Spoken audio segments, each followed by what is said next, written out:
শেষ ভালো যা সব ভালো তার, তাই তো? সবাই পিকনিকে মজা করছো নিশ্চয়ই। 2025-এর শেষ আজকে, সবাই পিকনিক করবে, সবাই মজা করো, শেষটা ভালো করেই করো। তো হ্যাপি নিউ ইয়ার বলবো না আমি, কারণ 2025-এ নতুন করে অনেক কিছু শিখেছি, দেখেছি, বুঝেছি। তাছাড়াও খুশি তো আছি, খুশি আছি, কিন্তু তার সাথে চাপও আছে। যে একটা শেষ সুযোগটা হাতছাড়া করতে চাই না, কিন্তু সময় খুবই কম, যার জন্য একটু চাপেও আছি। ওভারঅল বলতে গেলে না আমি বেশি খুশি, না বেশি দুঃখী, নিউট্রাল আছি।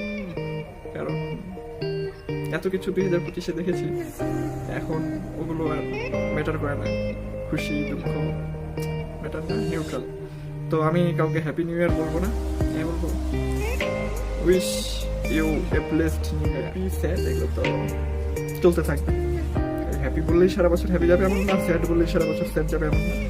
ব্লেসড নিউ ইয়ার সকলকে, অগ্রিম শুভেচ্ছা।